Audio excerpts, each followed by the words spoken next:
अस्सलाम वालेकुम गाइस, उम्मीद है सब आफियत से होंगे। अच्छा, तो अब हम बात करने वाले हैं एक नई दुनिया की।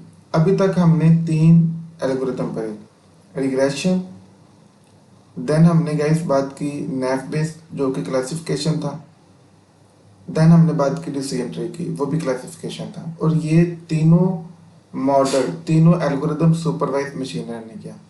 बट आज की डेट में हम बात करने वाले हैं अनसुपरवाइज मशीन लर्निंग एल्गोरिथम। दोनों में क्या फ़र्क है?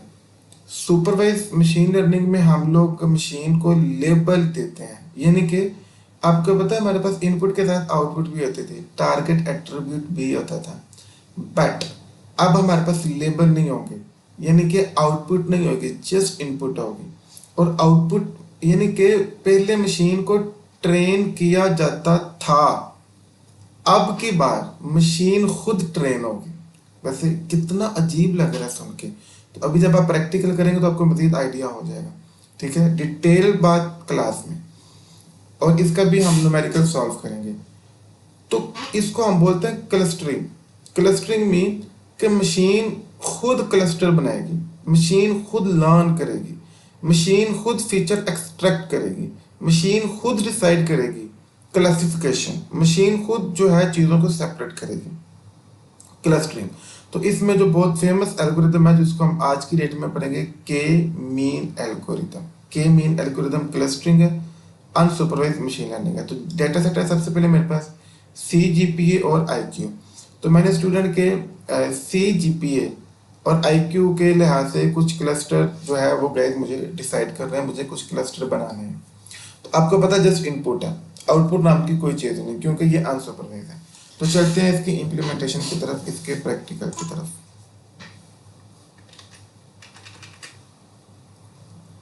सबसे पहले मैंने के मीन एल्गोरिथम को इंपोर्ट कर लिया, पांडास को। इसके अलावा मिन मैक्स स्केलर, ये आपने प्री प्रोसेसिंग वीडियोस देख लिया तो आपको आइडिया है इस चीज़ का। वैसे मैं इसको इस्तेमाल नहीं करने वाला, ठीक है। इसके अलावा मैट प्लॉट लाइब्रेरी हम लोग ग्राफ बनाने के लिए इस्तेमाल करते हैं मैथमेटिक्स में, ठीक है। चलें अब आ जाते हैं। सबसे पहले मैंने डेटा सेट इंपोर्ट कर लिया, फर्स्ट 5 रोज df डॉट हेड के थ्रू, ओके गुड। देन मैंने इस डेटा सेट को ग्राफ में प्लॉट करना है, जिसके लिए मैंने मैट प्लॉट लाइब्रेरी का इस्तेमाल किया। तो स्कैटर एक हम ले रहे हैं ग्राफ, जिसमें 2 चीज़ें होंगी, डेटा सेट यानी कि df mean data set dot C G P आ जाए और आई क्यू आ जाए। तो मैंने बोला एक्स लेबल, यानी कि एक्स एक्सिस पे सी जी पी ले लो और वाई एक्सिस पे आई क्यू ले लो, ठीक है जी। तो आप लोग देख रहे हैं सी जी पी मिल गया एक्स एक्सिस में, वाई एक्सिस में मुझे क्या मिल गया, आई क्यू। अब आपने क्या करना, अभी देखिए ये डाटा जस्ट ग्राफ में प्लॉट हो रहा है और ये सिंपल आप इस चीज़ को कर सकते हैं। अब आपको खुद आइडिया हो रहा है क्या कि इसमें 4 क्लस्टर बनेंगे, यानी कि इस डाटा में जो क्लासिफिकेशन होगी वो 4 ज़ाहिर आपको नज़र आ रहा है। और अगर डाटा बहुत ज़्यादा होगा तो आपको नज़र नहीं आएगा। तो फिर उसके लिए भी एक चीज़ है जो कि एंड में मैं आपको बताऊंगा कि आपको कैसे ये पता करवाना है कि हमें कितने क्लस्टर बनाने हैं। लेकिन अभी नज़र आ रहा है कि 4, तो इट्स मीन कि मैं 4 क्लस्टर बनाऊंगा। तो देख लें, K means cluster equal to 4, यानी कि 4 क्लस्टर बनेंगे और उसको मैंने एक वेरिएबल में स्टोर करवा दिया के एम के नाम से। और मैंने बोला प्रडिक्ट के एम डॉट फिट प्रडिक्शन के लिए मैंने सी जी पी और आई क्यू और वाई को बोला मैंने क्या प्रडिक्ट कर दो। अब क्या होगा, उसने एक नया एट्रीब्यूट, एक नया कॉलम बना दिया जिसमें क्लस्टर बना दिए मैं। क्या बना दिया मैं क्लस्टर, आपको नहीं समझ आई, ये तो एक लंबी अरे है ना 0 to, आप कहेंगे क्या बकवास है। इसकी मैं आपको एक्चुअल शेप दिखाता हूँ।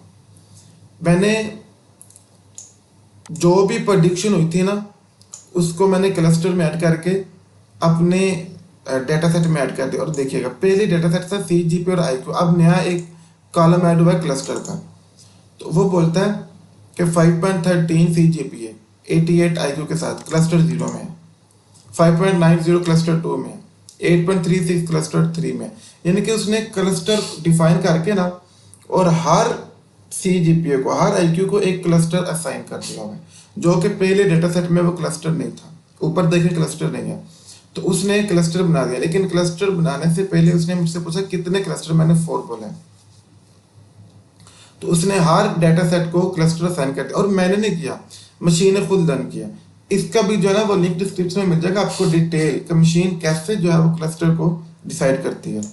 तो इम्प्लीमेंटेशन करने से पहले आप लोग पहले डिटेल एक्चुअली सुन लें इसका भी, तो आपको आइडिया हो जाएगा कि ये जो डायरेक्ट क्लस्टर बन गया 0 2 3 ये कैसे बनेंगे, इसका डिटेल एक्चुअल मौजूद है।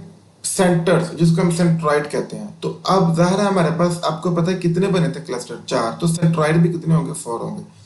क्लस्टर 3 है तो सेंट्रॉइड भी 3। उन्हीं सेंट्रॉइड की ही बेस पे डाटा हमारा डिवाइड होता है, डाटा क्लस्टर में कन्वर्ट होता है। तो मैंने सेंट्रॉइड देखने थे, सेंट्रॉइड की वैल्यू ये है 1 2 3 4। तो 4 सेंट्रॉइड है जिनकी बेस पे, ये सेंट्रॉइड वो पावरफुल चीज़ है जिसकी बेस पे डाटा क्लस्टर होता है, जिसकी बेस पे डाटा को क्लासीफाई किया जाता है। तो ये फंडा भी आपको क्लियर हो चुका है। ओके, लास्ट पे गाइस मैंने ना क्लस्टर 0 को एक इस वेरिएबल में स्टोर करवा दिया, 1 को 2 को 3 में, क्योंकि सारा मेरे पास 4 क्लस्टर 0 से 3 था।